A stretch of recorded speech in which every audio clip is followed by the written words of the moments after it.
Get a email newsletter every morning. Stuart, do you have to get into a certain realm in order to look through these other dimensions, to look into these other worlds? Do you have to do any meditation or anything like that? Yeah, definitely, George. Yeah, you have to be able to do this trance meditation, because without it, you can't see it. You know, if your brain is very fast and you're awake, you can't see those worlds. It closes you off, you know. Did you teach yourself?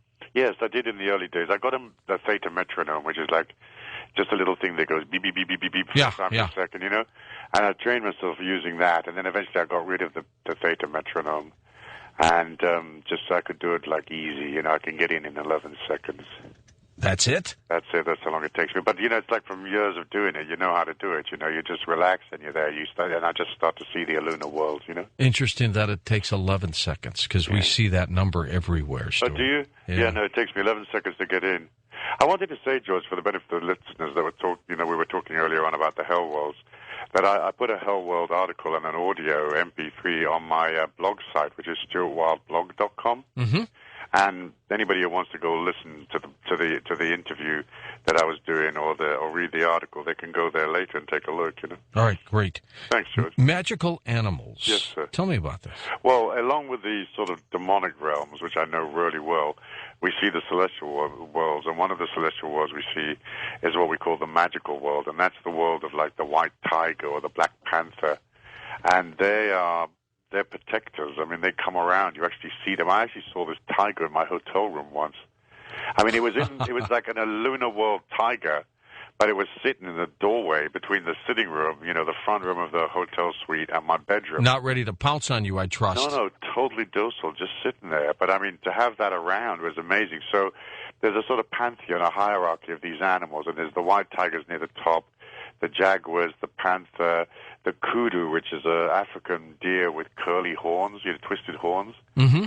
the stag, the white rhino, the white buffalo, of course, which is very linked to the North American tradition, and then the horses of Revelations, we see them, the deer, the stag, and we see them all the time, you know, and they're symbolic of one's own softness, but they also come around to sort of protect you from the ghouls and from demonic attack and that sort of stuff. I was going to say, what's the significance of them, of their existence? Well, I mean, they're real beings, George. You know, they're sentient beings. I mean, they're not sort of stupid animals. They really are sentient beings. They're like, the Sacred Heart was very much a symbol of Camelot. You know, this was a sort of, this white stag that you know was sort of symbolic of the castle of Camelot, and it's Heart, H-A-R-T rather than H-E-A-R-T.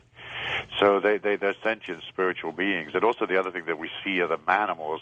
And manimal is the word that I gave to be half human, half animal. Now in mythology there was the centaurs and the so forth. You know, there were half and half. You know, and we see them all the time. Beings that are half fawn, like a half a deer and half a human. Yeah, and they actually live in a dimension that we can see. We could actually see them in there. You know, you did bring up the hell world. Yes. I've got to ask you what you see there. Well, you essentially see the demonic entities, and they're digital fractal entities in so much as they're made up of little cubes, but they have human faces. And they're really, really disgustingly ugly. They're dirty. And they spit, and they fire pulses of evil, pain in the human body. What's that beep I keep hearing? No, I didn't hear that. Oh. Yeah. I bet you're rubbing it against your ear, your phone, huh? No, I didn't rub really? it to it. Sorry, okay. my ear doesn't beep. Okay, we're no, I've got the phone near to my ear, but I haven't got anything on. Like I don't have anything like an earring or anything, you know. Okay. Yeah. The beings are like half human, half animal, but they're real sentient beings. I mean, they're sort of spiritual teachers, guides, protectors, and they evolve in these magical worlds, you know, so it's really, really strange to watch. I mean, magical really beyond inspiring. It's awe-inspiring. So you don't see, for example, in the hell world, the so-called devil or Satan? There's not any one a person in there that is like Satan. You see these fractal beings that are sort of made up in boxes. They have human faces, but they're extraordinarily ugly. And often they'll have accoutrements or appendages, crowns and scepters and swords and whatever. They don't move very fast, but they spit. They fire a pulse at you that can create pain in your muscular body or in your body. Then there's all sorts of like reptilian beings that are in the very, very low, dark hells. The further you go down into the hell worlds, because they're layered, that they go down and down, dimension upon dimension upon dimension. And in the very lowest worlds are the reptilians. So a lot of them look like crocodiles. They're beings that are like anacondas, but they're miles and miles long. And then there's very leathery beings in there that are very reptilian and very ugly. And then there's I could hear that click again. I heard that click that time. Right. Yeah, I don't know what that is. It must be something electronic because it's not my end. Are you on a battery? No, I'm just on a power line.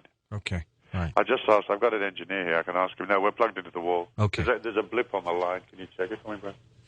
Okay. Yes. So they're just being involved inside this strange world. You know.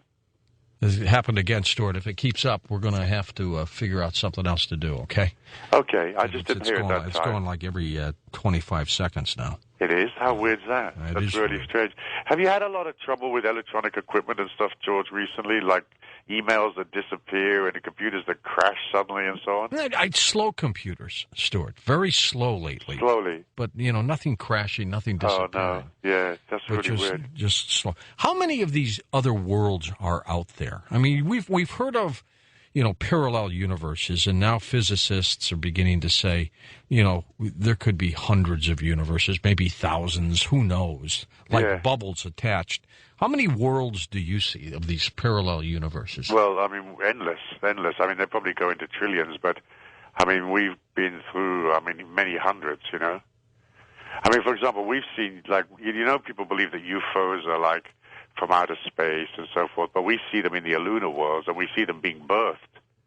And they come out of a little tube that comes up from below you, and they come out of the tube 11 at a time. So they're like drones that are being birthed out of this tube that is like a birth canal. We can't see what the tube's connected to, but we can actually watch the UFOs inside these other worlds.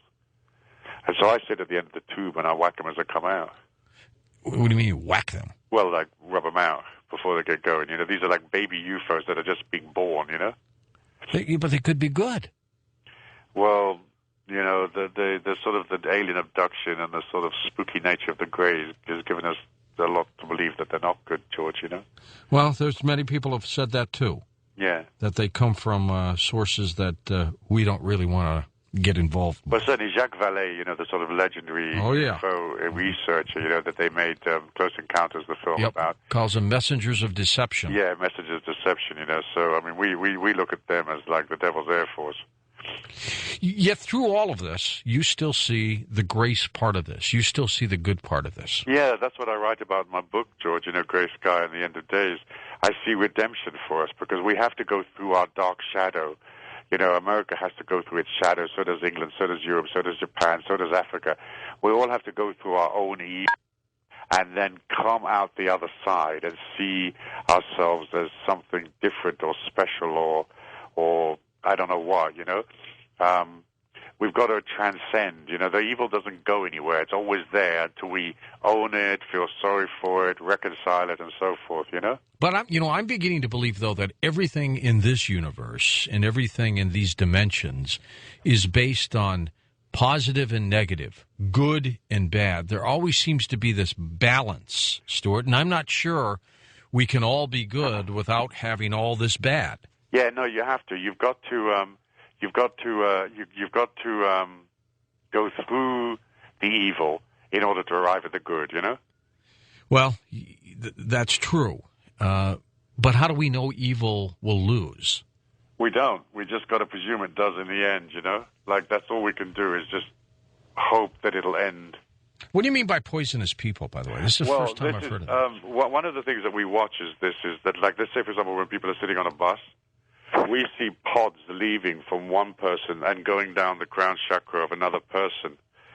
And so they're sort of being, infested, Yeah. And so some people are actually sort of emitting evil, and they're sort of infesting the people around them. And then we see tubes that go from one human to another. They loop across like the tentacles of an octopus.